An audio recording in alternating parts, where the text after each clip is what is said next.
महाराष्ट्राचा अभिमान महाराष्ट्र दिनमा.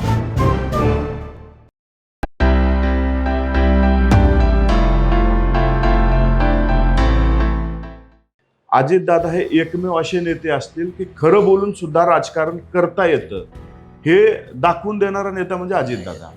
हे शिस्तप्रिय नेते होते. अजितदादा प्रशासनावर पकड असणारे नेते होते आणि अजितदादा प्रत्येक कार्यकर्त्याची काळजी करणारे नेते होते. त्यांना व्यक्तिगत आयुष्य जगण्याची संधी मला वाटतं की खूप कमी भेटली.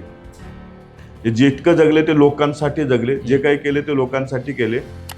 लोकांना जरी वाटत असेल की ते खूप जोरात बोलतात, परंतु मी दादासारखा हळवा माणूस पाहिलेला नाही. ते खूप हळव्या मनाचे होते. कुटुंब वात्सल्य त्यांच्यामध्ये खूप होतं. अजितदादांच्या जाण्यानं व्यक्तिशः माझं, माझ्या पक्षाचं, महाराष्ट्राचं हे खूप नुकसान झालेलं आहे. मी काय गमावलं तर माझा राजकीय बाप गमावला असं मी म्हणेन. कारण माझी ओळख हे अजितदादा होते, माझा पक्ष हे अजितदादा होते.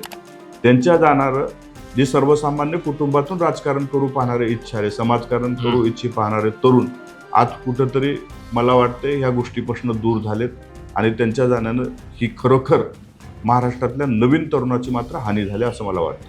असं नेतृत्व या महाराष्ट्रामध्ये प्रशासकीय, राजकीय, सांस्कृतिक, भौगोलिक, ऐतिहासिक माहिती असणारं होऊ शकत नाही. हा माझा मी कार्यकर्ता त्यांचा म्हणून तर मला आहेत, परंतु मी थर्ड पर्सन जरी असतो तर माझं मत हे दादांबद्दल नक्कीच असतं. महाराष्ट्राचा अभिमान महाराष्ट्र दिनमा. नमस्कार, मी विजय चोरमारे. महाराष्ट्र दिनमानमध्ये आपलं स्वागत आहे. आपण अजितदादांच्या संदर्भात बोलतोय, अजितदादांच्या आठवणींना उजाळा देतोय. त्याच मालिकेत आज आपण संवाद साधणार आहोत सूरज चव्हाण यांच्याशी. सूरज चव्हाण हे एकत्रित राष्ट्रवादी काँग्रेसमध्ये युवक राष्ट्रवादी काँग्रेसचे प्रदेश कार्याध्यक्ष होते. त्यानंतर राष्ट्रवादी काँग्रेसचे विभाजन झाल्यानंतर ते अजितदादांच्या सोबत या राष्ट्रवादी काँग्रेसमध्ये त्यांच्यासोबत आले आणि तिथं ते युवक राष्ट्रवादीचे प्रदेशाचे अध्यक्ष झाले. नंतरच्या काळात त्यांची जबाबदारी बदलली आणि ते आता सरचिटणीस आहेत. राष्ट्रवादी काँग्रेसचे राज्याचे सरचिटणीस आहेत. संघटनात्मक कामातला मोठा त्यांचा अनुभव आहे आणि सगळ्यात महत्त्वाचं म्हणजे अलीकडच्या काही वर्षात अजितदादांच्या अगदी निकट असलेली काही फार मोजकी माणसं आहेत, त्यात सूरज चव्हाण यांचा समावेश होतो. म्हणजे अजितदादांच्यावर प्रचंड निष्ठा असलेला हा कार्यकर्ता, तशी फार मोठी राजकीय पार्श्वभूमी नाही.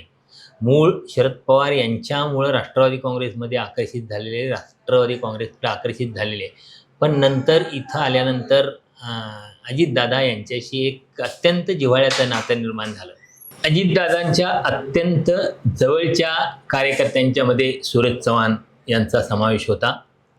अलीकडच्या काळातल्या अनेक दौऱ्यांच्यामध्ये अजितदादांना त्यांनी खूप व्यक्तिशः बघितलेलं आहे. राजकीय नेता म्हणून बघितलेला आहे, मंत्री म्हणून बघितलं आहे, त्याचपेक्षा एक राजकीय पक्षातला वडीलधारा माणूस म्हणून सामान्य कार्यकर्त्यांशी कसा वागत असतो हे सगळं त्यांनी जवळून बघितलं आहे. आणि आपण तेच त्यांचे अजितदादांच्या संदर्भातले अनुभव आज या निमित्तानं जाणून घेणार आहोत. नमस्ते सूरज. नमस्कार. मला सांगा, तुम्ही राष्ट्रवादी काँग्रेसमध्ये आला म्हणजे राजकारणात आला, काय तुमचा प्रवास आहे? खरं तर मी मुंबईला एका वेगळ्या कारणाच्या निमित्तानं आलेलो होतो. माझा कुठल्याही राजकीय पक्षाशी कधीही संबंध नव्हता. तुमचं मूळ गाव लातूरमध्ये? माझं मूळ गाव लातूर जिल्ह्यातील कारेवाडी, शूररानपाळ तालुक्यामध्ये एक छोटंसं गाव. कारेवाडी. आणि आमचा असा कुठला राजकीय इतिहास आहे किंवा राजकीय खूप मोठं घराणं आहे असं काही नाही. मी सर्वसामान्य शेतकरी कुटुंबातला तरुण मुंबईला एका वेगळ्या कामाच्या निमित्तानं या ठिकाणी आलो. इथं राहिलं आणि इथं राहिल्याच्या नंतर मला सामाजिक कामाची आवड असल्यामुळं मी बऱ्याचशा कुठल्या सामाजिक क्षेत्रामध्ये वावरत होतो. त्यावेळेस यशवंतराव चव्हाण प्रतिष्ठानशी मी कनेक्ट झालो आणि यशवंतराव चव्हाण प्रतिष्ठानशी कनेक्ट होत असताना मी राष्ट्रवादी काँग्रेस पक्षाशी तेवढाच कनेक्ट होतो. आणि मग मी हळूहळू राष्ट्रवादी काँग्रेस पक्षाच्या वेगवेगळ्या उपक्रमामध्ये सहभागी व्हायला लागलो. आणि त्याच वेळी मी विद्यार्थी दशेत होतो आणि विद्यार्थी दशेमध्ये मी राष्ट्रवादी विद्यार्थी संघटनेचं काम करायला चालू केलं. आणि माझा राजकीय प्रवास हा विद्यार्थी संघटनेपासून राष्ट्रवादी काँग्रेस पक्षाचा झाला. त्यावेळेस राष्ट्रवादी 2014च्या वेळी निवडणुकीला आम्ही सामोरे जात होतो. मग त्या निवडणुकीमध्ये राष्ट्रवादी काँग्रेस पक्षानं पहिल्यांदा सुरू महाराष्ट्रामध्ये 3D होलोग्राम टेक्नॉलॉजीचा वापर केला होता. 3D होलोग्राम टेक्नॉलॉजीच्या माध्यमातून ज्या नेत्याला फिजिकली एखाद्या प्रचार सभेला जाता येत नव्हतं, त्या नेत्यांची सभा तिथं आयोजित केली जायची. त्या 3D होलोग्राम टेक्नॉलॉजीच्या माध्यमातून त्या नेत्यांची भाषणं तिथं व्हायची. त्यावेळेस त्याचं जबाबदारी ही माझ्याकडे आणि माजी खासदार आनंद परांजपे यांच्याकडे देण्यात आली होती. त्याचं नियोजन आम्ही उत्तमरित्या राज्यभर केलं. त्याच्या आधी अनेक वेळा राष्ट्रवादी त्यावेळेस 2014च्या आधी सत्तेत होती. सत्तेत असताना आम्ही विद्यार्थी दशेत होतो. वेगवेगळे केडर कॅम्पस कॉर्नर म्हणून कॉलेज महाविद्यालयामध्ये जाऊन जनजागृती करणे, पक्षाची ध्येयधोरणं पोहोचवणे, त्याबरोबर पक्षात त्यावेळेस सत्तेत असताना केलेली कामं लोकांपर्यंत पोहोचवण्याचं काम हे आम्ही विद्यार्थी संघटनेच्या माध्यमातून केलं. कॅम्पस कॉर्नर एक आम्ही संकल्पना घेऊन राज्यभरामध्ये फिरलो होतो आणि त्या संकल्पनेमध्ये असंच होतं की कॉलेजच्या बाहेर जायचं, नवीन तरुणांपुढे राष्ट्रवादी काँग्रेस पक्षाची ध्येयधोरणं सांगायची, राष्ट्रवादी काँग्रेस पक्षाने या राज्याच्या प्रगतीसाठी केलेली कामं सांगायची, पवार साहेब असतील, अजितदादा असतील यांची कामं आम्ही सांगायचो. आणि त्यावेळेसपासून एक अजितदादाचं वेगळं आकर्षण हे तरुण असल्यामुळं आम्हाला होतं. दादा एक डायनॉमिक लीडर म्हणून त्या ठिकाणी होते आणि मला वाटते महाराष्ट्रामध्ये सर्वाधिक तरुणाचं आकर्षण असणारे नेते म्हणजे अजितदादा पवार होते. आणि त्या काळामध्ये आम्ही राष्ट्रवादी संघटनेला कामाला लागलो आणि विद्यार्थी संघटनेतून पुन्हा युवक संघटनेत आलो. युवक संघटनेतनं सरचिटणीस पदावर मी पहिल्या सुरू युवकांचा त्यावेळेस निरंजन डावकर यांच्या प्रदेश सरचिटणीस म्हणून काम करायला चालू केलं. त्याच्यानंतर प्रदेश सरचिटणीसच्या नंतर राज्याचा कार्याध्यक्ष म्हणून आम्हाला त्यावेळेस काम करण्याची संधी भेटली. मग पुन्हा दादांनी वेगळा निर्णय घेतल्याच्या नंतर त्या वेगळ्या निर्णयासोबत आल्याच्या नंतर अजितदादांनी मला राष्ट्रवादी युवक काँग्रेसच्या प्रदेशाध्यक्षपदाची जबाबदारी दिली आणि आता मी राष्ट्रवादी काँग्रेस पक्षाचा सरचिटणीस आहे, प्रवक्ता आहे. अशा जबाबदाऱ्या वेगवेगळ्या पार पाडत इथपर्यंत आलोय आणि मी राष्ट्रवादीचा फुल टाइम काम करणारा कार्यकर्ता म्हणून माझी महाराष्ट्रामध्ये ओळख आहे. महाराष्ट्रामध्ये कुठलीही यात्रा मी आतापर्यंत जेवढ्या राष्ट्रवादी काँग्रेस पक्षाच्या यात्रा निघाल्या विरोधात असताना 2014 ते 19च्या नंतर सुद्धा, सत्तेत आल्याच्या नंतर सुद्धा, म्हणजे हल्लाबोल यात्रा असू द्या, शिवस्वराज्य यात्रा असू द्या, संकल्प यात्रा असू द्या, निर्धार नवपर्वाचा यात्रा असू द्या, अशा वेगवेगळ्या यात्रा ज्यावेळेस राज्यामध्ये नेत्यांच्या निघायच्या त्यावेळेस नियोजनासाठी आम्ही पुढे जायचो आणि त्या यात्रांचं नियोजन करायचं. त्या निमित्तानं मला महाराष्ट्र एक वेगळा फिरायला भेटला. हे नेत्यांचे काम करण्याची पद्धत जवळून पाहायला भेटली आणि लोकांशी डायरेक्ट संपर्क साधता आला. त्यामुळे मी अनेक वेळा महाराष्ट्र, कित्येक वेळा म्हणजे प्रत्येक तालुक्यात फिरणारा मी एक कार्यकर्ता आहे आणि या पदांच्या माध्यमातून संघटन वाढीची जबाबदारी अनेक वेळा मला पक्षातून देण्यात आली आणि त्यात सर्वाधिक मोठा वाटा हा अजितदादांचा होता. या सगळ्या प्रवासात अजितदादांशी तुमची जवळीक अशी कधी निर्माण झाली? म्हणजे अजितदादांनी तुम्हाला व्यक्तिशः ओळखणं आणि तुम्ही बाबा अजितदादांच्या सोबत राहून अधिकाधिक काम करणं, ही प्रक्रिया कशी आणि कधी झाली? खरं तर 2014 ते 19च्या काळामध्ये राष्ट्रवादी काँग्रेस पक्षाला अनेक मातब्बर नेत्यांनी सोडून गेलं होतं आणि ते सोडून गेल्याच्या नंतर आमच्यासारखे तरुण कार्यकर्ते हे पुढे आले. आम्ही निष्ठेने, प्रामाणिकपणे कुठल्याही सत्तेची लालसा न ठेवता राष्ट्रवादी काँग्रेस पक्षामध्ये काम करत असताना मी मगाशी जसं म्हणलं की आम्ही अनेक यात्रांमध्ये समन्वयक म्हणून मी काम करायचो आणि त्या समन्वयकाची जबाबदारी असल्यामुळं उद्याचा कार्यक्रम कुठं आहे, कसा आहे, आपला रूट काय आहे किंवा आपण मुक्कामाला उद्या कुठे आहोत, दुपारी लंचला किंवा नाश्ता कुणाकडे, हे सगळं नियोजन मी पाहायचो. त्यामुळं अजितदादांची माझी जवळीकता ही 2014 ते 19च्या दरम्यान झाली. मग त्यावेळेस 14 ते 19च्या दरम्यान ते मला ओळखायला लागले नावानुसार. त्यामुळं हे विरोधात गेल्यामुळं आणि महाराष्ट्रात दौरे करत असल्यामुळं माझी दादांची जवळीकता वाढली. महाराष्ट्रात कुठे जरी दौरा असला तर मी एकमेव असा पदाधिकारी कार्यकर्ता होतो की मी दादांसोबत जायचो. त्यांच्यासोबत तिथल्या लोकांशी कोऑर्डिनेट करणं म्हणा किंवा कुठली हे आहे, या सर्व गोष्टी करण्याचं हे संधी मला भेटली आणि खरी जवळीकता आमची 2014 ते 19च्या वेळी झाली. 19मध्ये त्यांनी ज्यावेळेस वेगळा निर्णय घेतला सकाळचा, त्यावेळेस मात्र माझ्या मनाला थोडंसं कुठंतरी वाटलं की एक विचारधारेचं राजकारण मी मनातून दादांसोबत होतो, पण फिजिकली राष्ट्रवादी काँग्रेस पक्षाचा पदाधिकारी असल्यामुळं, जबाबदारी माझ्याकडे असल्यामुळं मी साहेबांसोबत थांबलो.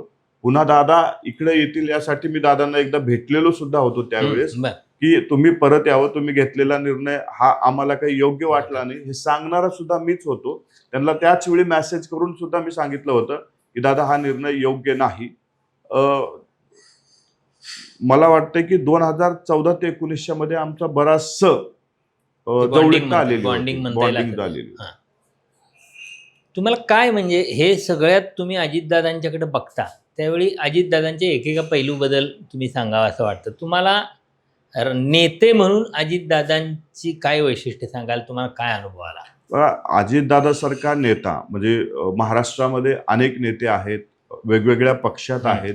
प्रत्येक पक्षाच्या नेत्यांना असं वाटतं, कार्यकर्त्यांना, पदाधिकाऱ्यांना वाटतं की आपला नेता हा महाराष्ट्रात सर्वोत्तम आहे, त्याच्यात काही चुकीचं नसतं. परंतु मी सगळ्या पक्षातल्या नेत्यांचा जरी अभ्यास केला किंवा सगळ्या पक्षातल्या नेत्यांचं योगदान बघितलं तर अजितदादांचं एक वेगळेपण होतं. म्हणजे मी तर म्हणेन की राजकारणामध्ये अनेक लोक रोज भेटतात. आपल्याकडे जी लोक येतात राजकीय नेत्यांकडे, जी सत्तेत असतात, हे बघताना आता तुम्ही नावं कुणाची घ्यायची हे नाही, पण तुम्ही तुमच्या पक्षातले सुद्धा इतर नेते बघितलेत, तुम्ही बाहेरच्या नेत्यांना लांबून बघितलेत, पण तुमच्या पक्षातले अन्य नेते जवळून बघितलेत ना अजितदादा, या सगळ्या तुलनात्मक बोलावं असं मला वाटतं. मला वाटतं बघा, प्रत्येकाची काम करण्याची पद्धत एक वेगळी असते, ऑरा एक वेगळा असतो. मी म्हणजे दादांच्या काम करण्याच्या पद्धतीबद्दल आपल्याला एक गोष्ट सांगू इच्छितो की महाराष्ट्रामध्ये आणि राजकारणामध्ये अजितदादा हे एकमेव असे नेते असतील की खरं बोलून सुद्धा राजकारण करता येतं हे दाखवून देणारा नेता म्हणजे अजितदादा. की राजकारणात कसं असतं की आपल्याकडे अनेक लोक अपेक्षेने येतात, कामं घेऊन येतात आणि आल्याच्या नंतर आपल्याला असं वाटतं की ह्या माणसाला नाराज करायचं नाही, परंतु ते काम जरी होणार नसलं तरी आपण म्हणतो ठीक आहे, मी प्रयत्न करतो, बघतो, असं एक त्याला आशादायक चित्र देतो आणि त्याला पाठवून देतो. परंतु अजितदादा असं व्यक्तिमत्व होतं की त्या व्यक्तीला तोंडावर धडकपणे सांगायचे माझ्याकडनं हे काम होत नाही. अजितदादांचं ही वैशिष्ट्य मला खूप आवडायचं. त्याचबरोबर आमच्या पक्षातल्या नेत्यांमध्ये आणि अजितदादांचं जर कंपॅरिझन करायचं झालं किंवा मी जवळून जे पाहिलेत किंवा त्यांच्या काम करण्याची पद्धत जी पाहिल्या, मला वाटतंय अजितदादा हे शिस्तप्रिय नेते होते, अजितदादा प्रशासनावर पकड असणारे नेते होते आणि अजितदादा प्रत्येक कार्यकर्त्याची काळजी करणारे नेते होते. म्हणजे आलेला प्रत्येक माणूस हा त्यांच्यासाठी आमदार जेवढा महत्वाचा तितकाच त्यांचा पदाधिकारी कार्यकर्ता त्यांच्यासाठी महत्वाचा होता. त्यांच्या कामाची पद्धत होती की तुमचं काम झालंय, तुम्ही निघा, तुम्ही माझा आणि तुमचा दोघाचाही वेळ खर्च करू नका, ही दादांचे वेगळेपण होतं. त्याच पद्धतीने जयंत पाटील साहेब असतील, ते शांत संयमी होते. जयंत पाटील साहेबांचं वेगळे वैशिष्ट्यपूर्ण होतं की ते शेवटच्या माणसाचं ऐकेपर्यंत ऐकत. त्यांची मला ती ऐकून घेण्याची जी पद्धत आहे ती खूप शिकण्यासारखी आहे. जयंत पाटील साहेबांची अगदी जवळ जाणारी होती ती. इव्हन पवार साहेबासारखा नेता या महाराष्ट्रात होणारच नाही किंवा पवार साहेबासारखा नेताच नाही. साहेबांचं वैशिष्ट्य असं होतं की अजितदादांमध्ये साहेबांमध्ये जर कंपॅरिझन करायचं तर साहेब हे प्रत्येक गोष्ट व्यवस्थितपणे ऐकून घ्यायचे, त्याच्यावरती लगेच जी गोष्ट रिॲक्ट करण्यासारखी किंवा लगेच एखाद्या गोष्टीला उत्तर देण्यासारखं ते तिथंच द्यायचे. अन्यथा त्या गोष्टीची माहिती घेऊन त्या व्यक्तीला परत त्या कामाबद्दल असेल किंवा त्यांनी सांगितलेल्या तक्रारीबद्दल असेल निवारण सुद्धा करायचं काम हे साहेबांचं होतं. पण दादा जाग्यावरती ते करायचे. हा फरक दोन नेत्यामधला मात्र नक्की होता. पण दोघांचं विजन हेच होतं की महाराष्ट्रातलं कसं समृद्धी वाढेल, महाराष्ट्रासाठी आपण चांगलं काय करू शकतो, हे दोघांमधलं मात्र कॉमन थिंग होती. तुम्ही एक गोष्ट बोलता बोलता सांगितली की काळजी ते आपल्या प्रत्येक कार्यकर्त्याची करायचे. काय उदाहरणं दाखल काय सांगू शकाल का? म्हणजे मी माझं स्वतःचं एक उदाहरण देतो. मी असंच एकदा बारामतीला गेलो होतो. दादांना भेटायला माझं एक काम होतं आणि त्या कामाच्या निमित्तानं मी बारामतीत गेलो. बारामतीत माझी भेटही झाली त्यांची आणि भेट झाल्याच्या नंतर सकाळीची वेळ होती आणि मी भेटून त्यांना म्हणलं, त्यांच्या बारामतीचे बरेच लोक होते, मी निघालो. तिथनं निघाल्याच्या नंतर मला एक 10 ते 15 मिनिटं मी त्यांच्या बंगल्यापासून दूर गेलो होतो. मला फोन आला आणि मला सांगितलं की दादानं तुम्हाला परत बोलवलंय. पीएचा फोन आला, दादाने तुम्हाला परत बोलवलं. मी परत गेलो. परत गेल्याच्या नंतर मी दादांच्या समोर जाऊन थांबलो आणि दादा परत बोलवलंय का म्हणून विचारलं मी. तर दादा म्हणले, हो अरे तू तेवढ्या लांबून आलाय, काही न खाता माझ्या घरातून तू बाहेर जातोय.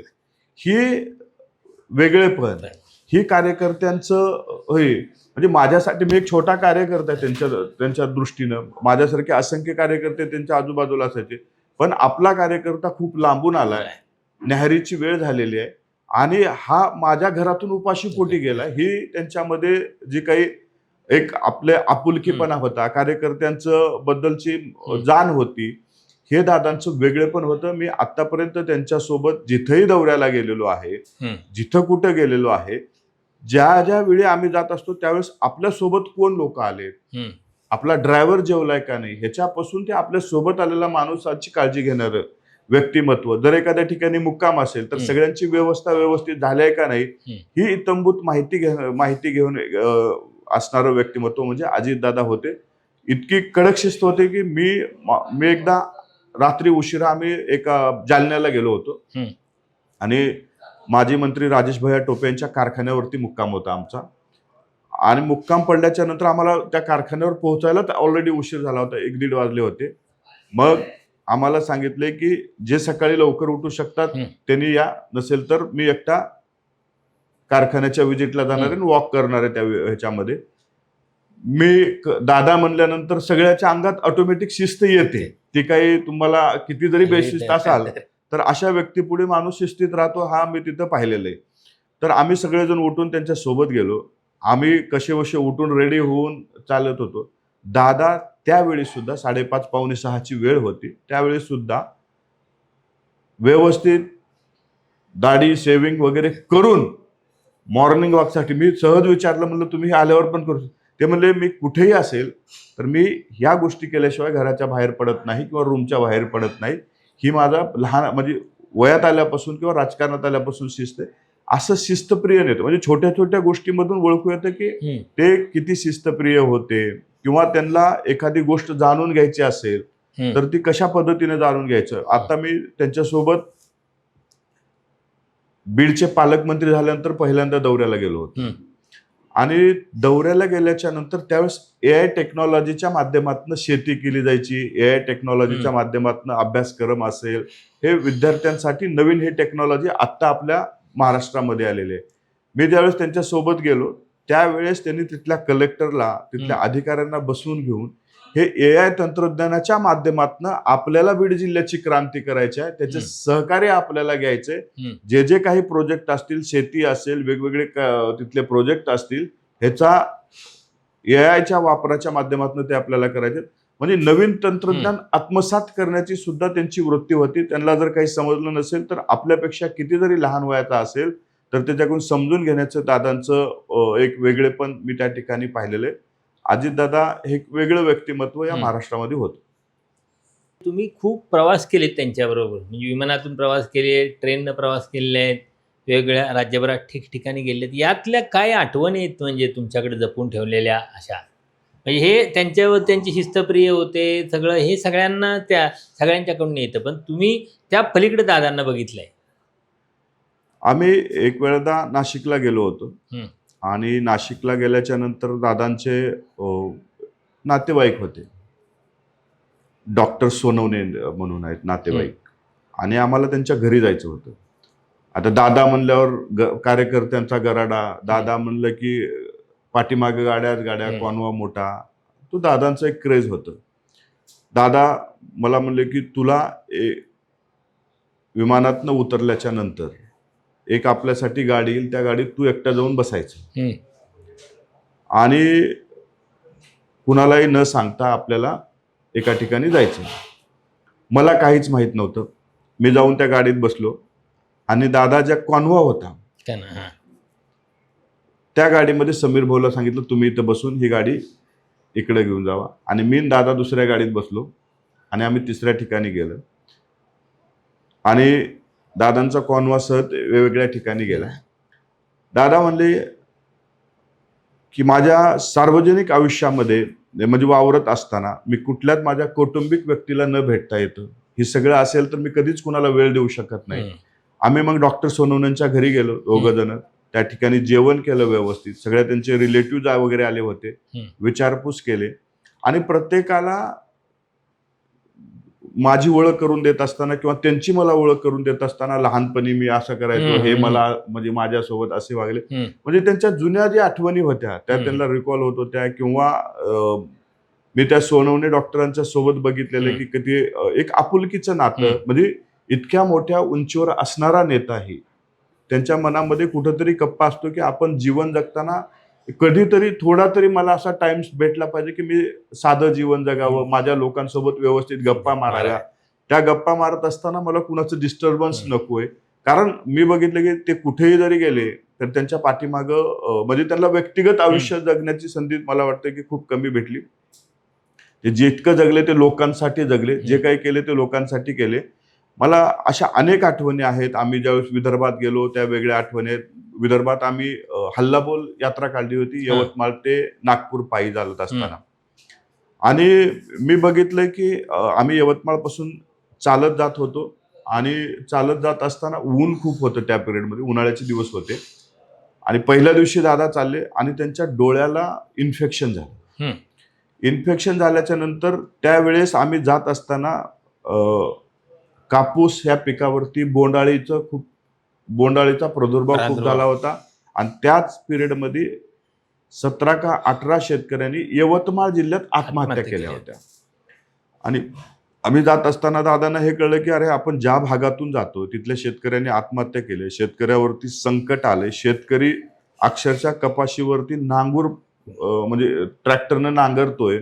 हे सगळं पाहिल्याच्या नंतर त्यांनी ते डोळ्याचं दुखणं विसरून ते गॉगल घालून ते आम्ही जिथं चालत होतो तिथं त्याच ठिकाणी आले, तिथून चालायला सुरुवात केली आणि शेतकऱ्याच्या बोंडाळीच्या शेतात जाऊन त्यांनी ते शेतकऱ्याचं म्हणणं ऐकून घेतलं. आणि तिथून त्याच वेळी कलेक्टर, मला वाटतं राजेश देशमुख यवतमाळचे कलेक्टर होते, आणि सीएम साहेबाला फोन करून सांगून की तात्काळ शेतकऱ्याला मदत करा. सीएम साहेब, महाराष्ट्रामध्ये शेतकरी खूप या बोंडाळीच्या प्रादुर्भावामुळं खूप त्रस्त आहे. इतकी शेतकऱ्याची काळजी बांधावर घेऊन जाणारा किंवा त्यांचं दुःख आपलं समजून काम करणारा नेता आहे. माझ्या व्यक्तिगत आयुष्यामध्ये तर त्यांचं म्हणजे माझ्यावर खूप प्रभाव राहिलेला आहे, कारण मी त्यांच्यासोबत फिरत असताना त्यांची काम करण्याची पद्धत, प्रशासनासोबत संवाद साधण्याची पद्धत, कार्यकर्त्यांशी संवाद साधण्याची पद्धत, हे वेगवेगळे पैलू वेगवेगळ्या रोलमध्ये असताना दादा निभवायचे. आणि मला वाटतंय की अशा पद्धतीचं नेतृत्व या महाराष्ट्रात परत नाही होऊ शकत.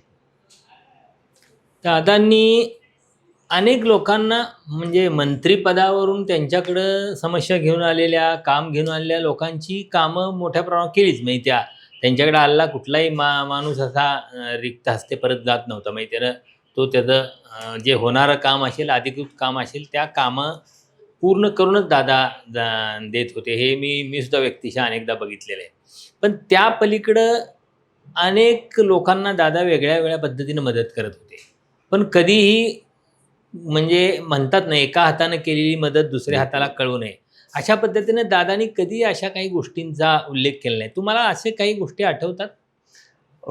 2-3 गोष्टी म्हणजे माझ्या समोर झालेल्या आहेत ते मी सांगतो, आणि अशा अनेक गोष्टी आहेत त्यांच्यासोबत घडलेल्या आहेत. एक दादा, मी नाव नाही सांगत त्या व्यक्तीचं, नाव नको आपल्याला, नाव मुद्दा नाही, त्यातनं आपल्याला फक्त मी दादांसोबत काम करणारे कर्मचारी होते आणि अचानकपणे हृदयविकाराच्या झटक्याने त्यांचा मृत्यू झाला.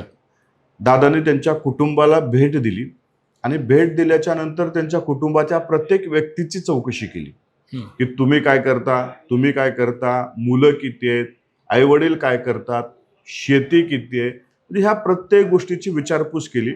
आणि पत्नीला बोलवून घेतलं त्या व्यक्तीच्या आणि सांगितलं की ह्यांच्यावरती कर्ज किती होतं. मग त्या पत्नीने सांगितलं की आम्ही नवीन नुकतंच एक घर घेतलंय, ते घर आम्ही लोनवरती घेतलेलं आहे आणि त्या लोनचं XYZ अमाऊंट जी काय होती ती एवढं आमच्यावरती कर्ज आहे, बाकी थोडं बहुत तिकडं आहे. तर दादानी आपल्या सोबत असणाऱ्या PAला सांगितलं तात्काळ यांच्या घराचे जितके काही लोन आहे ते आपल्या माध्यमातून झालं पाहिजे.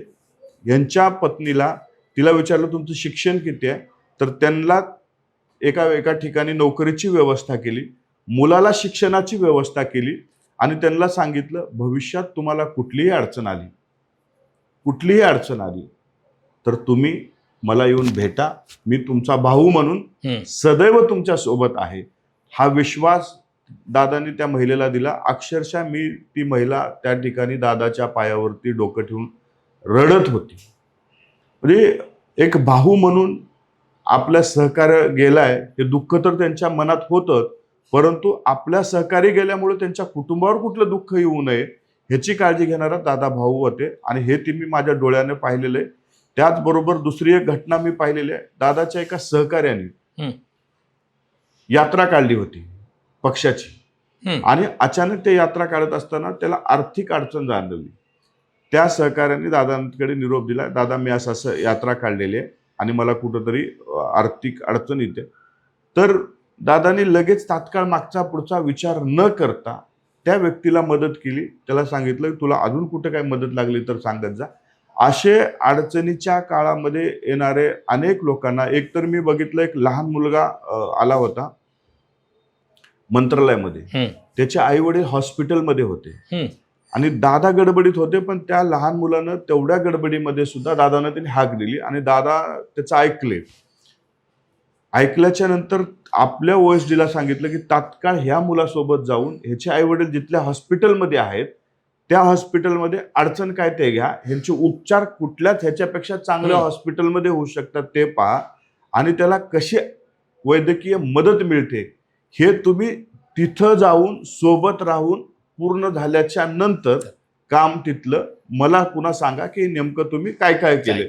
ही इतकी काळजी घेणारा किंवा एखाद्याचे अडचणीत असेल तर त्याला आउट ऑफ वे म्हणा किंवा पूर्ण ताकदीनिशी मदत करणारे नेतृत्व म्हणजे दादा होते. असे अनेक पैलू आहेत महाराष्ट्रातल्या. मी अनेकांना बघितलं. एक उदाहरण म्हणून सांगतो.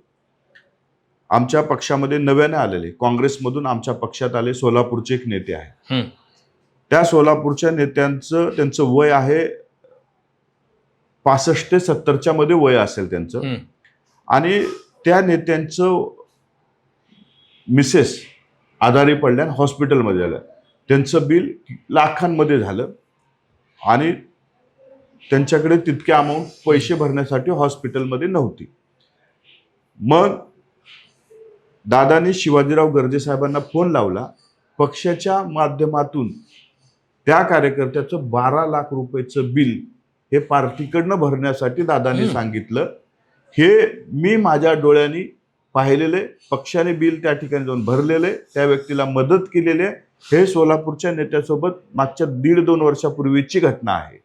म्हणजे असं दादांना वाटलं की ह्या व्यक्तीची खरंच गरज आहे या व्यक्तीला मदतीची, तर त्या व्यक्तीला मदत करण्याचं काम अजितदादाने केलेले. ते हळव्या मनाचे खूप होते. लोकांना जरी वाटत असेल की ते खूप जोरात बोलतात, परंतु मी दादासारखा हळवा माणूस पाहिलेला नाही. ते खूप हळव्या मनाचे होते. कुटुंबवात्सल्य त्यांच्यामध्ये खूप होतं आणि प्रत्येक कार्यकर्त्याची काळजी घेण्याची भावना ही त्यांच्या मनामध्ये होते. प्रत्येकाला कसा न्याय देता येईल यासाठी प्रयत्न प्रामाणिकपणे करणारे नेतृत्व म्हणजे दादा होते. मंत्री म्हणून काम करताना किंवा प्रशासक म्हणून काम करतानाचा शिस्तबद्धपणा किंवा एक तिथला कर्तव्य कठोरपणा तुम्हाला काय सांगता येतील काही गोष्टी? का तर तुम्ही खूप म्हणजे मंत्रालयात अनेकदा त्यांच्या दालनात तुम्ही त्यांना प्रत्यक्ष काम करताना बघितलं आहे, लोकांशी संवाद साधताना बघितलेला आहे. मी एक तुम्हाला सांगतो, मंत्री म्हणून म्हणजे नावासहित मी सांगेन, मला काही त्याच्यात दुमत नाही. आमचे अविनाश आदिक यांच्या श्रीरामपूरमध्ये त्यांच्या भगिनी ह्या नगराध्यक्ष होत्या आणि त्या ठिकाणचे सीओ हे नगराध्यक्षांना थोडंसं ओव्हरटेक करणं म्हणा किंवा काही गोष्टी टाळाटाळ करणं हे चालू होतं. मग त्या नगराध्यक्षांनी त्या विभागाचे मंत्री म्हणून एकनाथरावजी शिंदे साहेबाकडे तक्रार केली की ह्या विभागाचे मंत्री माझा ऐकत नाहीत. कोण सीओ माझा ऐकत नाहीत म्हणून नगरविकास मंत्र्याकडे तक्रार केली. मग एकनाथरावजी शिंदे स्वतः दादाकडे आले, कारण तो नगराध्यक्ष राष्ट्रवादी काँग्रेस पक्षाचा होता. मी त्या ठिकाणी उपस्थित होतो. एकनाथरावजी शिंदे साहेब असं दादांना म्हणाले की दादा, तुम्ही तुमच्या भाषेत माझ्या नगराध्यक्ष म्हणजे माझ्या शिवला सांगा की ह्याचं जर नाही ऐकलं तर काय करू शकता. मग दादानी लगेच त्याला फोन लावला आणि त्याला सांगितलं दादांच्या भाषेत, हम्म. नगराध्यक्षाने काही चुकीचं जर केलं असेल हम्म. तर त्या ठिकाणी मी तुला मदत करेन. हम्म. हम्म. हम्म. नगराध्यक्षाने महत्वाचं. जर हा. काही चुकीचं केलं असेल तर मी तुला त्या ठिकाणी मदत. मदत करेन.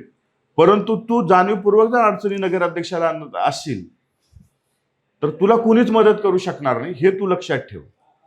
अशी अवस्था तुझी करेन असं दादांनी त्याला सांगितल्याच्या नंतर तो नगराध्यक्ष म्हणजे तो शिव नगराध्यक्षाला रात्रीला जिथं असेल तिथे जाऊन भेटून माझ्याकडनं चूक झाली आहे, मी याच्या पुढे चूक होणार नाही याची काळजी घेतो, अशा पद्धतीचं आश्वासन देताना मी पाहिलेलं आहे.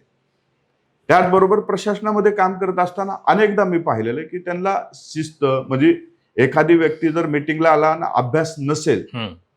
तर त्या व्यक्तीला तिथं सांगायचे येण्याच्या आधी अभ्यास करा, हम्म. चुकीची माहिती माझ्यापर्यंत पोहोचवायची नाही. नाही, हे त्यांचं होतं. आणि एखादी नवीन व्यक्ती येऊन जर या राज्याच्या विकासासाठी धोरणात्मक जर काही सर्वसामान्याला फायदा होईल असं असेल तर तिथं मदत करताना मी पाहिलेलं आहे. आणि नवीन नवीन म्हणजे नवीन नवीन या राज्याच्या प्रगतीसाठी जर काही ऍक्सेप्ट करत असेल तर ते ऍक्सेप्ट करताना पाहिलेलं आहे. प्रशासनामध्ये दादांचा हात कुणीही पकडू शकत नव्हतं. इतका म्हणजे मी एक अनुभव माझा म्हणून सांगतो. आम्ही एकदा मीटिंगला बसलेलो होतो. बरेच 5-6 आमदार होते आणि आमदार असताना एका कुठल्या तरी महसूल विभागाचा तो विषय होता महसूलचा, आणि त्यावेळेस दादांनी ती बैठक महसूल मंत्र्याच्या सहित लावलेली होती. आणि मग ती बैठक चालू असताना मला वाटतंय 2012-13च्या दरम्यान त्यावेळेस बाळासाहेब थोरात साहेब महसूल मंत्री असताना एक GR निघाला होता महसूल विभागाचा. मग त्याच्या आधारावरती निर्णय द्यायचा होता. मग कुठला तरी एक कलेक्टर वेगळ्या पद्धतीने माहिती सांगत होते. त्यावेळेस दादानी त्या कलेक्टरला सांगितलं की 2012-13च्या दरम्यान जो काही काळ होता तो त्या काळाच्या दरम्यान महसूल मंत्री म्हणून बाळासाहेब थोरात साहेब होते. थोरात साहेब असताना आम्ही GR हा ह्या तारखेला काढला होता आणि या GR मध्ये राज्याच्या विकासासाठी म्हणून लोकांना अडचणी येऊ नयेत म्हणून आम्ही हा निर्णय घेतला होता. इतकी इत्तंभूत माहिती कलेक्टरला सांगितल्यावर कलेक्टर सुद्धा अचंबित झाले. त्याने म्हटले दादा तुमचा अभ्यास जेवढा तेवढा आमचा सुद्धा अभ्यास नाही. नॉलेज त्यांचं होतं. माझा अजून एक प्रशासनातला अनुभव आहे, मी सांगतो. नागपूरला आमचं अधिवेशन चालू होतं हिवाळ्याचं, आणि अधिवेशनामध्ये शनिवार रविवार आल्याच्या नंतर दादानी रविवारी जाणीवपूर्वक 2 ठिकाणी व्हिजिट ठेवल्या होत्या. एक म्हणजे स्वर्गीय हिंदू हृदय सम्राट बाळासाहेब ठाकरे साहेबांचं एक त्या ठिकाणी त्यांच्या नावाने एक अभयारण्य त्या ठिकाणी झालेले. त्या अभयारण्यामध्ये भेटण्यासाठी आम्ही मोजके 3-4 लोक होतो आणि तिथं एक भेट दिली. तिथं पक्षी प्राणी पाहून आम्ही तिथून गोसीखुर्द डॅम वरती एक व्हिजिट ठेवली होती. दादांच्या काळामध्ये तो गोसीखुर्द डॅम मला त्या काळात झाला होता आणि त्याच्यावर आरोप प्रत्यारोप झाले, तो वेगळी गोष्ट आहे. मग तिथं आम्ही गेलो. त्या गोसीखुर्द डॅम मध्ये जात असताना मी गाडीत होतो. दादानी मला त्या डॅमची इत्तंभूत माहिती, किती TMCचा डॅम आहे, कुठल्या नदीवरनं किती पाणी येतं, इथून पुण्या लोकांना कसा फायदा होतो, या डॅम मुळे कुठली तालुके, कुठले जिल्हे किंवा या डॅम मुळे काय फायद्यात झालं ते सांगत होते. मग आम्ही गोसीखुर्द डॅम वरती गेलो. त्या ठिकाणी चीफ इंजिनियर होते, एक्झिक्युटिव्ह इंजिनियर, म्हणजे त्या जलसंपदा विभागाचे सगळे मंत्री अधिकारी सगळे त्या ठिकाणी उपस्थित होते. आणि ज्या वेळेस त्या डॅम बद्दलची माहिती अधिकारी सांगत होते त्यावेळेस त्या अधिकाऱ्याला चुकीची माहिती सांगायला दादा सांगितले, तू चुकीची माहिती सांगतो, ही डॅम अशा पद्धतीनं इथे असं झालेलं आहे. म्हणजे त्या डॅमची इत्तंभूत माहिती इतक्या वर्षाच्या नंतर सुद्धा अजितदादांना होती. म्हणजे भौगोलिक, ऐतिहासिक, सांस्कृतिक महाराष्ट्र माहिती असणारे एकमेव नेतृत्व हे अजितदादा होते. म्हणजे मी GR पासून बघितलंय, ग्राउंडवर पासून बघितलंय, किंवा कुठल्या गड किल्ल्यावरती गेल्याच्या नंतर त्या गड किल्ल्याचा इतिहास सुद्धा आम्हाला सांगायचे. आम्ही अनेक वेळा रायगडला त्यांच्यासोबत जाण्याची मला संधी भेटली.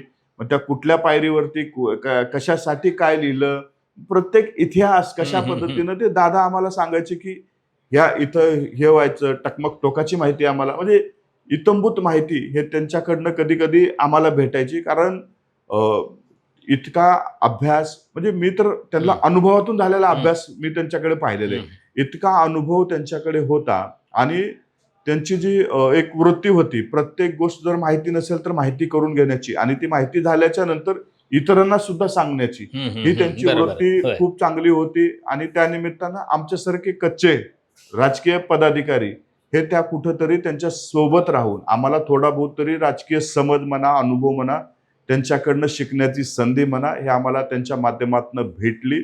असं नेतृत्व या महाराष्ट्रामध्ये प्रशासकीय, राजकीय, सांस्कृतिक, भौगोलिक, ऐतिहासिक माहिती असणारं होऊ शकत नाही. हा माझा मी कार्यकर्ता त्यांचा म्हणून तर मला आहेच, परंतु मी थर्ड पर्सन जरी असतो तर माझं मत हे दादांबद्दल नक्कीच असतं. दादांचं स्वभावाचं वैशिष्ट्य म्हणजे चूक करणाऱ्याला माफी नाही, त्याचा अनुभव तुम्ही सुद्धा घेतलाय. तर काय नंतरच्या काळात तुम्हाला काय त्यांनी काय पद्धतीनं सांगितलं, कशा पद्धतीनं हे काम करणाऱ्या माणसाची चूक होती, चुकीला शिक्षा व्हायला पाहिजे, पण याचा अर्थ त्याचं काम थांबवणं असा होत नाही, म्हणजे त्याला लाईफ टाईम शिक्षा असू शकते. पण तुमच्या त्या एका घटनेनंतरच्या काळातला तुमचा अनुभव काय होता? मला वाटतं ते खूप महत्त्वाचं, ते आपल्याला त्याशिवाय ही मुलाखत पूर्ण नाही होणार. मी ज्यावेळेस माझ्याकडनं लातूरमध्ये चूक झाली आणि मी ती दुसऱ्या दिवशी लगेच मान्य केलं की ती चूक होती. कारण काय झालं, एकतरी ते माझ्या जिल्ह्यात घटना घडल्यामुळं माझा राग थोडासा अनावर झाला आणि अनावधानाने माझ्या काय झालं होतं ते? दोन गोष्टी झाल्या होत्या त्या ठिकाणी. आम्हाला म्हणजे आता ते बातम्यात आलं वेगळं, तुम्ही तिथं होता. वस्तुस्थिती अशी होती की त्या ठिकाणी आम्हाला कळालं की अजितदादांच्या आईवरती खालच्या पातळीवर कोणीतरी शिव्या दिल्या. मी त्या पदाधिकाऱ्याला ओळखत नव्हतो, मला तो कोण आहे हे सुद्धा माहित नव्हतं. माझा त्याचा कधी भेट झालेली नव्हती, परिचय नव्हता, काहीच माहित नव्हती. फक्त आम्हाला कळालं की अजितदादांच्या आईवरती खालच्या पातळीवर आधी पत्ते टाकले तटकरे साहेबांच्या अंगावरती आणि ते टाकत खाली उतरत असताना अजितदादाच्या आईवरती आणि त्यावेळेस कृषी मंत्री कोकाटे साहेब होते म्हणून त्यांच्या नावावरती शिवा देत ते आले. मग आमच्या डोक्यामध्ये कुठंतरी राग होता की अजितदादांवरती त्याच काळामध्ये तो लक्ष्मण हाके असतील, हे लोक अंजली दमनी असतील, अशी लोक जाणीवपूर्वक टार्गेट करून अजितदादाला कुठंतरी टार्गेट करण्याचं काम होतं. तो राग माझ्या मनामध्ये आला. माझ्या जिल्ह्यात अशा पद्धतीचं कोणतरी बोलतोय ते थोडंसं माझ्या मनामध्ये झाला आणि ती चूक माझ्याकडनं झाली. मी ते मारायला नको होतं असं माझं स्वतःचं व्यक्तिगत मत नंतरचं आहे, पण त्यावेळेस माझी ती चूक झालेली आहे. मग ती चूक झाल्याच्या नंतर अजितदादांनी दुसऱ्या दिवशी माझ्या राजीनाम्याचं मला सांगितलं, मी ते हे करून देऊन टाकला. त्याच्यानंतर माझी पहिली भेट प्रफुल्लबाईच्या घरी त्यांच्यासोबत झालेली. प्रफुल्लबाई किती दिवसांनी, साधारण मला वाटते 15-1 दिवसांनी माझी त्यांची भेट झाली.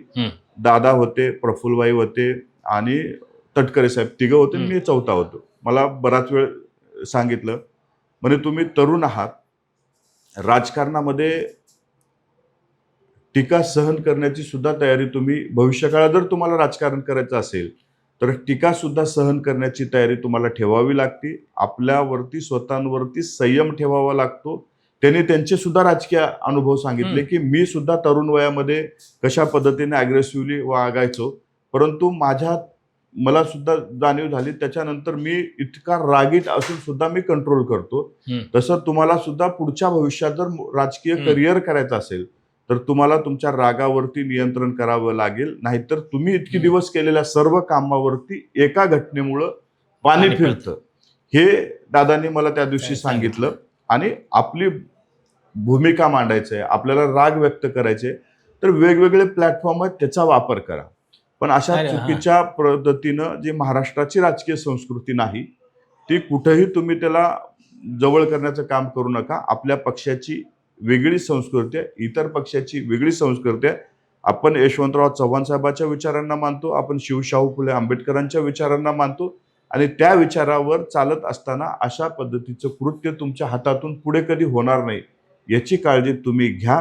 जे झालंय त्याचा तुम्हाला पश्चाताप झालाय, पक्षाकडनं तुम्हाला त्याची किंमत, म्हणजे जे काही मला राजीनामा द्यावा लागला ते दिलेले आहे. कायद्यानुसार तुमचं जे काय चालू आहे ते मात्र त्यांनी मला सांगितलं. पुढच्या मला व्यवस्थित कसं भविष्य काळामध्ये राजकारण करत असताना चुका या टाळाव्यात याबद्दलची माहिती दिली.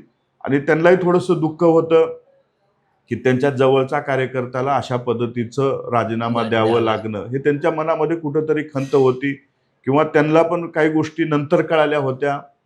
काही लोकांनी त्यांचे कानही भरले होते. ते नंतर कळाल्याच्या नंतर त्यांनी काही गोष्टी मला सांगितल्या की कशा पद्धतीनं त्यावेळेस माझ्या काही पक्षातल्या अंतर्गत विरोधकांनी दादांना मेसेज करून या घटनेमुळं काय परिणाम होतात, काय दुष्परिणाम झालेत, ही जी काही चुकीची माहिती दिली ते मला त्यांनी सांगितलं, नावासहित सांगितलं. आता मी काही त्यांचं इथं नाव घेणार नाही, परंतु काही लोकांनी जाणीवपूर्वक अजितदादांचा जास्त विश्वास माझ्यावरती संपादित मी केल्यामुळं कुठंतरी त्यांच्यामध्ये मनामध्ये इन्सिक्युरिटी असेल किंवा माझ्याबद्दल काही आकस भावना असेल, ती सगळं त्या निमित्तानं त्या लोकांनी ते जुनं हिशोब जे म्हणतात, आपण हिशोब म्हणता येणार नाही कारण मी कधी कुणाच्या बाबत द्वेष भावनेनं काम केलेलं नव्हतं. मी काम करत राहिलो, परंतु चुकीनं जरी झाली असेल तर ती कदाचित तो द्वेष असू शकतो असं माझं मत आहे. पण तो राग त्यांनी काढला. त्याचबरोबर माझ्या जिल्ह्यामध्ये काय झालं होतं, त्याच काळामध्ये लातूर जिल्ह्यामध्ये देवणीची नगरपंचायत एकमेव ही काँग्रेसच्या ताब्यात होती आणि त्याच काळामध्ये काँग्रेसचे नगरसेवक राष्ट्रवादी काँग्रेस पक्षात यायचंय म्हणून माझ्याकडे आले होते आणि कुठंतरी काँग्रेसला माझ्याबद्दल जिल्ह्यात स्थानिक पातळीवर राग होता आणि मग तो राग काढण्याची संधी त्यांना भेटली आणि ज्या व्यक्तीशी माझं हे झालं होतं त्यावेळेस काँग्रेसने खूप बळ लावून त्या व्यक्तीच्या पाठीमागं एक वेगळं राज्यामध्ये स्वरूप देण्याचं काम हे त्या काळात केलेलं. पण तो विषय म्हणजे मी त्याला कुठल्याच त्या गोष्टीमध्ये इंटरफेअर केलं नाही किंवा मला एक त्याचं राजकारण करायचं नव्हतं. चूक झाली आहे तर ती मान्य करून पुढे कसं जाता येईल यासाठी मी पुढे भविष्यकाळात काम केला. मी कधीही त्या चुकीबद्दल असं माझ्या मनामध्ये म्हणजे गिल्ट आहेच, परंतु कधी त्याच्याकडे वेगळ्या भावनेनं किंवा त्यांनी माझ्यावर तक्रार केली म्हणून त्याला विरोधात आपण जायचं तसं मी कधीच भावनेनं गेलो नाही. मी त्या व्यक्तीलाही भेटण्याचा 2 वेळा प्रयत्न केला. त्यांनाही त्या काळामध्ये म्हणजे एक राग असेल ते भेटले नाहीत, पण भविष्यकाळात नक्कीच भेटून जी काही समज गैरसमज आमच्या एकमेकाबद्दल झाले ते दूर करण्याचं काम मात्र मी करणार आहे. अजितदादांच्या संदर्भातल्या म्हणजे त्यांच्या इतर आवडीनिवडी काय होत्या, म्हणजे ते हे फार माहिती नाही लोकांना. म्हणजे ठीक आहे त्यांना गाणी आवडत होती, याच्या पलीकडे फार काय, तर काय म्हणजे जवळ बघताना काय त्यांच्या आवडीनिवडी? माझ्या म्हणजे दादांना मोहम्मद रफी, किशोर कुमार यांची गाणी ऐकायला खूप आवडायची आणि प्रवासात असले की ती गाणे आवर्जून ऐकायचे. म्हणजे कुणाचा फोन घ्यायचा म्हणजे त्यांना ते स्वतःसाठी तेवढा वेळ ते काढायचे, जितका काही वेळ भेटलाय तेवढा मी पाहिलेलं आहे. ते माझी शेवटचं त्यांचा एक माझा आणि त्यांचा प्रवास होता हे घटना घडण्याच्या आधीचा. मी एक माझी छोटीशी आठवण. किती दिवसाची, कधी? साधारण 28 तारखेला 28 तारखेला घटना घडली. 12 जानेवारीची घटना आहे. मी आणि दादा 12 का 9 जानेवारीची काहीतरी घटना आहे. बारामती, पुणे, पिंपरी याच परिसरात होते. नाही, 9 जानेवारीला आम्ही परभणीवरनं आम्ही नांदेडला गेलो हेलिकॉप्टरनं. हेलिकॉप्टर तिथून पुढे नांदेडवरनं अमरावतीचा अमरावतीत कार्यक्रम केला. कार्यक्रम केल्याच्या नंतर अमरावतीला नाईट लँडिंग नव्हती. त्यावेळेस दादा उतरल्या म्हणले की माझा आणि अमरावतीचा आणि बारामती विमानतळाला नाईट लँडिंग करण्याचं काम हे पुढच्या 4-5 महिन्यात मी करून घेतो. मला ही अडचण बारामतीमध्ये होते, नाईट लँडिंग नसल्यामुळं मला प्रवास दिवसाला करावा लागतो. तर ते तिथं उतरलो आम्ही. त्याच्यानंतर सभा केली. संजय खोडके साहेबांनी ती सभा आयोजित केली होती. सभा झाल्याच्या नंतर लागलीच आम्ही नागपूरकडे जायला निघालो. 2.5 तासाचा रन होता बाय रोड. आणि त्या काळामध्ये दादांना खोडके साहेबाची गाडी होती, ती रेंज रोव्हर असल्यामुळं त्या गाडीमध्ये थोडासा गाणे ऐकण्यासाठी म्हणजे अडचण येत होती, ती कनेक्ट होत नव्हते. मग मला सांगितलं तुझा मोबाईल काढ आणि मला किशोर कुमारचे गाणे लावून दे. आणि 2.5 तास माझा मोबाईल असं किशोर कुमारचे गाणे ऐकत आम्ही तो प्रवास केला. दादाला गाणे ऐकायची खूप आवड होती, त्याचबरोबर जेवणाची खूप आवड होती. म्हणजे कुणाच्या घरी गेल्याच्या नंतर त्यांना चांगलं जेवण असेल तर मनसोक्त जेवण करायचे. नॉनव्हेज हे त्यांचं आवडतं होतं. ते मी कधी वार, उपवास, वेळ असं पाळलेलं बघितलं नाही, पण थोडंसं डाएटकडे मध्ये आत्ता हल्ली लक्ष द्यायला चालू केलं होतं. पण नॉनव्हेज आवडीनं खायचे, व्हेजमध्ये तितकंच आवडीनं खायचे. पण त्यांना आवडायचं भाकरी, आपल्या भाकरी, हम्म. मध्ये मध्ये तर म्हणजे बरेच दिवस विरोधात असताना रात्री झोपताना हम्म. दूध पिल्याशिवाय झोपत नव्हतं. हा.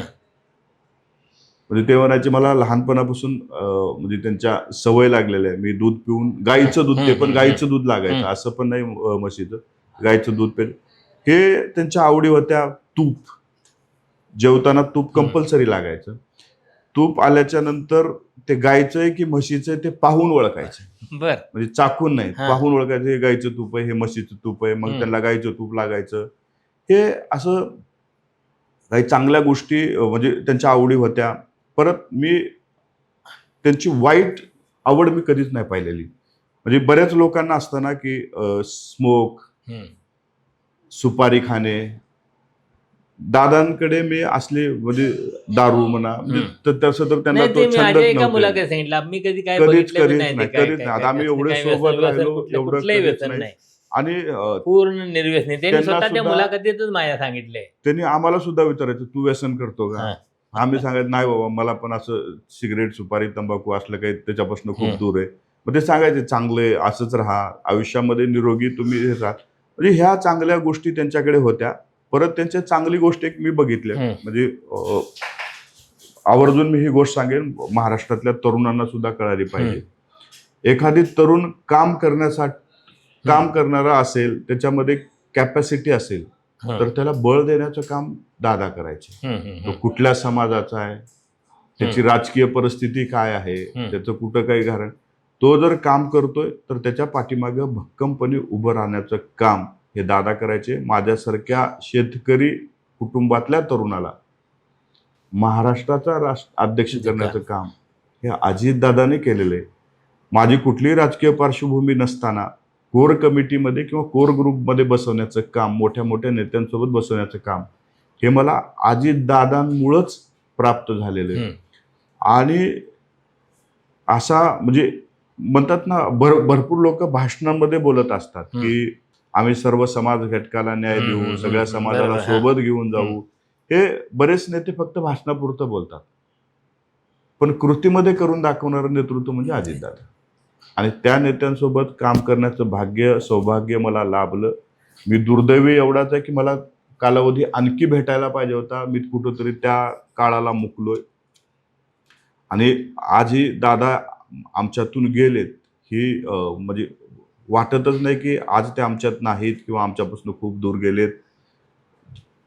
वाईट वाटतं की एवढ्या लवकर सोडून जायला नाही पाहिजे होतं. त्यांच्या जाण्यानं व्यक्तिशः माझं नुकसान तर खूप झालंय. मला तेच विचारायचं आहे बाबा, अजितदादांच्या अकाली जाण्यामुळं तुमच्यासारख्या कार्यकर्त्यांचं असेल, पक्षाचं असेल आणि महाराष्ट्राचं असेल, काय नुकसान झालं तुम्हाला, काय दिसतं? व्यक्तिशः बघा, आत्ताच्या काळामध्ये राजकीय परिस्थिती अशी आहे, म्हणजे राजकीय गणित मी 2019च्या आधीचं, 2014च्या आधीचं राजकारण पाहिले आणि आताचं राजकारण पाहतो. आताचं राजकारण अर्थकारणाच्या निगडीत खूप आलेलं आहे. आणि अशा काळामध्ये सुद्धा कुणाची राजकीय पार्श्वभूमी कसली, म्हणजे आर्थिक परिस्थिती जरी खराब असेल आणि राजकीय कॅपॅबिलिटी जर असेल, तर त्या व्यक्तीला बळ देणारं नेतृत्व आज या महाराष्ट्रामध्ये नाही. हे वाईट वाटतं या गोष्टीचं. अमोल मिटकरी सारख्या सर्वसामान्य कुटुंबातल्या एका तरुणाला आमदार करण्याची किमया करणारं नेतृत्व आज आमच्यात नाही. सूरज चव्हाणासारख्या एका शेतकरी पुत्राला महाराष्ट्राचा अध्यक्ष करणारं नेतृत्व आज या महाराष्ट्रात नाही. ह्याची खंत नक्कीच वाटते. अजितदादांच्या जाण्यानं व्यक्तिशः माझं, माझ्या पक्षाचं, महाराष्ट्राचं हे खूप नुकसान झालेलं आहे. माझ्यावरती तर म्हणजे मी तर स्वतः म्हणेन की अजितदादांना जाण्यानं माझा राजकीय बाप आज हयात नाही. हे मी आपल्याला आज या मुलाखतीच्या माध्यमातून सांगेन. मी काय गमावलं तर माझा राजकीय बाप गमावला असं मी म्हणेन. कारण माझी ओळख हे अजितदादा होते, माझा पक्ष हे अजितदादा होते. आणि कुठंतरी आज त्यांच्या जाण्यानं माझ्यासारख्या कार्यकर्त्याची देखील राजकीय क्षेत्रामध्ये काम करणारे की सूरज चव्हाणासारख्याला, अमोल मिटकरी सारख्याला किंवा अशा अनेक उदाहरणं आहेत, अशाला एक मोठं व्यासपीठ उपलब्ध करून देणारं नेतृत्व नाही. ते आकर्षण राष्ट्रवादीकडे होतं. ते तरुण कुठेतरी आशेनं राष्ट्रवादीकडे बघायचे, दादांकडे बघायचे. त्यांच्या जाणारं जे सर्वसामान्य कुटुंबातून राजकारण करू पाहणारे इच्छारे, समाजकारण करू इच्छी पाहणारे तरुण आज कुठंतरी मला वाटते ह्या गोष्टीपासून दूर झालेत आणि त्यांच्या जाण्यानं ही खरोखर महाराष्ट्रातल्या नवीन तरुणाची मात्र हानी झाली असं मला वाटतं. अजितदादांची एखादी खास आठवण अशी तुमच्याकडे आहे का, की बाबा तुमच्यावर त्या असं वाटलं की बाबा ठीक आहे म्हणजे खरोखर त्यांचा आपल्यावर विश्वास आहे, असा एक तुम्हाला खात्री वाटण्याजोगा असा एखादा प्रसंग आहे का? असे अनेक प्रसंग आलेत की जे विश्वासानं माझ्याशी सांगायचे. त्याच्यातला मी एक प्रसंग आपल्याला सांगू इच्छितो. ज्यावेळेस अजितदादांनी वेगळा जाण्याचा निर्णय घेतला, 2 जुलैला आम्ही राष्ट्रवादी काँग्रेसमधून बाहेर पडत भारतीय जनता पक्षाच्या सरकारमध्ये शपथ घेण्याचा निर्णय घेतला. वेगळा जाण्याचा निर्णय घेतला त्यावेळेस 2 जुलै 23 ना? 2023ला 1 जुलैला माझा वाढदिवस होता आणि मला सकाळी फोन आला. मला वाढदिवसाच्या शुभेच्छा दिल्या. शुभेच्छा दिल्यानंतर मी लातूरला होतो. साहजिकच आमच्या इकडे बरेच कार्यक्रम ठेवले होते, मग त्या कार्यक्रमात व्यस्त होतो. शुभेच्छा स्वीकारल्या. परत मला सायंकाळी 6-7च्या दरम्यान दादांचा फोन आला आणि मला विचारलं तू कुठे? मी म्हटलं दादा मी गावाकडे. म्हणले तू मुंबईला कधी येतोय? तर म्हटलं दादा मी परवा दिवशी येईन तिकडं, जर काय अर्जंट असेल तर सांगा. तर मला म्हणजे तुम्हाला उद्या सकाळी मुंबईमध्ये पाहिजे. मग मी रात्री 10:30-11च्या दरम्यान लातूरवरनं मुंबईकडे निघालो. मुंबईमध्ये मला काहीतरी वाटलं त्यांच्या बोलण्यावरनं काहीतरी महत्वाचं आहे आणि मोठं काहीतरी घडणार आहे, म्हणून मी तसाच आलो. डायरेक्ट मी देवगिरीला गेलो. देवगिरीला गेल्याच्या नंतर मला वाटलं त्या काळामध्ये दादांनी 25 तारीख म्हणजे 10 जूनला आमचा वर्धापन दिन झाला होता आणि 2 जुलैची मी आपल्याला घटना सांगतोय. मला वाटलं की 10 जूनचा कार्यक्रम 21 जूनला घेतला होता. तो तर त्या कार्यक्रमामध्ये दादांनी मंचावरती सांगितलं होतं की मला संघटनात्मक जबाबदारी द्या, विरोधी पक्षनेते पद कुणाला तर दुसऱ्याला देऊन मला संघटनेची जबाबदारी. मला त्या काळात असं वाटलं की दादा उद्या संघटनेची जबाबदारी घेतायत, म्हणून कदाचित मला फोन यावा या उद्देशानं मी तात्काळ तिथून आलो. येऊन मी देवगिरीवरती गेलो. पाहत होतो फक्त आमदार होते. आमदारांची धावपळ चालू होती. त्यामध्ये शिवाजीराव गर्जे साहेब होते, संजय खोडके साहेब होते अग्रगण्य, आणि आमदार नसणाऱ्यापैकी मी एकमेव होतो. आणि ते स्वतः दादाने मला फोन करून बोलून घेतलं होतं.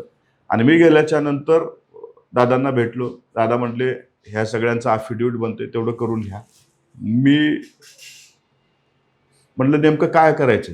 ते म्हणजे तुला सांगतोय तेवढं काम कर. मग मी ते अफिडेव्हिट वगैरे बनवण्यामध्ये सगळ्यांची मदत केली. आमदाराला की त्यांना न्यायचं, त्या रूममध्ये अफिडेव्हिट बनवून घेऊन त्यांचं चालायचं. मग दादांनी मला मध्येच बोलवून घेतलं. ज्यावेळेस आम्ही शपथविधीला जाणार होतो त्याच्या आधीची घटना आहे. मध्ये बोलवून घेतलं, मला नावं दिली आणि ह्या माणसांपाशी जायचं आणि ह्यांच्याकडनं विचारून घे की तुम्ही शपथ कशी घेणार आहात. ईश्वराला साक्षी मानून घेणार आहात, संविधानाला साक्षी मानून घेणार आहात. त्याच्यामध्ये मुश्रीफ साहेब मुस्लिम धर्मीय असल्यामुळे ते अल्लाला साक्षी मानून घेणार. म्हणजे अशी नावं मला दिल्याच्या नंतर ते प्रत्येकाला विचार, नोट कर, तू मनीषा म्हैसकर आणि रवींद्र चव्हाण राजभवनामध्ये ते 2 जण आहेत, तिथं बसा. आणि तशा पद्धतीचे जे काही आपण राजभवनात मी ईश्वराला साक्षी मानून शपथ घेतो की ती शपथ घ्यायचं ते ठरलं होतं.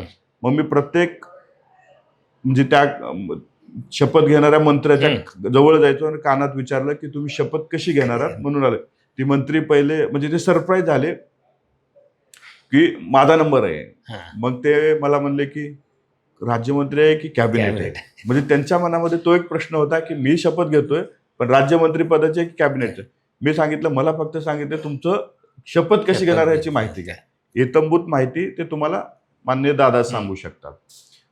परंतु त्यां सगळ्यांचं मी ते घेतलं. मी राजभवनावरती गेलो आणि ह्या सगळ्यांचं शपथ बनवण्याचा म्हणजे इतका विश्वास त्यांनी मला दाखवला होता. कारण ही जी घटनामध्ये चालू होत्या, बाहेर मीडिया, देवगिरीच्या बाहेर मीडिया फुल उभा होता आणि बाहेर बातम्या अशा चालू होत्या की अजितदादा आता प्रदेशाध्यक्ष बनणार. आणि मी तिथून बाहेर निघत असताना मीडिया माझ्या मागे लागला. मी त्यांना सांगितलं की जरा इथली स्टेशनरी संपली आहे, मी स्टेशनरी आणायला चालू म्हणून मी तिथून निघून गेलो आणि मी डायरेक्ट तिथून राजभवनावरती गेलो. ही सगळे येण्याच्या आधी मी हे सगळं बनवून ठेवलं होतं आणि हे बनवून ठेवल्याच्या नंतर मग शपथविधी झाला. इतका विश्वास त्यांनी माझ्यासारख्या एक छोट्याशा कार्यकर्त्यावरती, मी आमदार नाही, मी काहीच नव्हतो, मला स्वतः फोन करून बोलवून घेतलं. मला ही इतकी महत्त्वाची जबाबदारी त्या ठिकाणी पार पाडण्याची संधी ही अजितदादानं मला त्या ठिकाणी दिली होती. आणि मी हे शपथविधी पार पाडल्याच्या नंतर मी दादांना विचारलं की हे आमदारांना आता घरू जाऊ द्यायचं की आपल्याला कुठे घेऊन जायचं. तर दादाने त्यावेळेस सांगितलं, आता हे कुठं जाणार नाहीत, हे आता कायमस्वरूपी आपल्यासोबत राहणार आहेत आणि त्यांना आता त्यांच्या त्यांच्या पद्धतीनं जाऊ द्या. हे ते सांगणारे नेते म्हणजे अजितदादा होते. अजितदादांनी इतका विश्वास हे माझ्यासारख्या तरुण कार्यकर्त्यावर दाखवला होता. आणि दुसरं, मला ज्यावेळेस युवकचं प्रदेशाध्यक्ष करायचं होतं, मला माहिती सुद्धा नव्हतं की मला जी पत्र देणार युवकच्या प्रदेशाध्यक्ष पदाचं असणार आहे. मला सह्याद्रीला बोलवलं, पत्र दिलं, तुला आता ही जबाबदारी देतोय, व्यवस्थित पार पाड. ही सुद्धा म्हणजे इतका विश्वास त्या नेतृत्वानं दाखवलाय. कधी मी ज्यावेळेस युवकचा प्रदेशाध्यक्ष झालो, माझ्या कुठल्याही निवडीवरती कधी प्रश्नचिन्ह उपस्थित केला नाही, माझ्या कुठल्या कामावरती कधी प्रश्नचिन्ह उपस्थित केला नाही. पण अनेक वेळा म्हणायचे की सुरतचं काम खूप चांगलं चालू आहे. अनेक वेळा भाषणामध्ये सुद्धा त्यांनी बोलून दाखवलंय. आणि माझी सुद्धा तळमळ हीच राहिली की अजितदादांनी माझ्यावर जो विश्वास दाखवलाय त्याला कधी तडा नाही जायला पाहिजे. माझी सुद्धा तळमळ झाली की माझा नेता तळागाळापर्यंत पोहोचला पाहिजे, संघटनात्मक बळ त्यांच्या पाठीमागे उभं राहिलं पाहिजे. यासाठी सुद्धा मी प्रामाणिकपणे प्रयत्न केला. मी नशीबवान एवढाच आहे, आतापर्यंत राष्ट्रवादी काँग्रेस पक्षाचे जेवढे प्रदेशाध्यक्ष झाले युवकचे, त्या युवकच्या प्रदेशाध्यक्षांनी राज्याचं युवक संघटन बांधून पुण्यामध्ये मी एक मोठा मेळावा घेतला. कुणीही करू शकलं नाही असं धाडस मी करण्याचं काम केलं. मी कुठल्याही नेत्याची मदत न घेता 25,000 युवकांचा मेळावा बालेवाडी पुण्यामध्ये घेतला. आणि ते मी का करू शकलो? अजितदादांनी माझ्यावर दाखवलेल्या विश्वासामुळं, अजितदादांनी जी काही माझ्या पाठीमागे ताकद दिली होती त्या विश्वासामुळं मी बालेवाडी सारख्या ठिकाणी राज्यातल्या युवकांचा मेळावा घेण्याचं धारिष्ट्य मी त्या ठिकाणी दाखवू शकलो. हे फक्त अजितदादांनी दाखवलेल्या विश्वासामुळेच करू शकलो. धन्यवाद सुरेश चव्हाण. खरं तर अजितदादांच्या संदर्भात आपण म्हणजे तुम्ही बोलायला लागला, आपण आठवणीत तर खूप बोलता येईल आणि नंतरच्या काळात आपण बोलत राहणारच आहोत वेगळ्या निमित्तानं. पण इथं आज या निमित्तानं तुम्ही अनेक महत्त्वाच्या गोष्टी अजितदादांच्या संदर्भातल्या अनेक जे अज्ञात पैलू होते, ज्या अनेक लोकांना माहिती नव्हते, अशाही गोष्टी खूप उत्तम रीतीने तुम्ही सांगितल्या. त्याबद्दल धन्यवाद.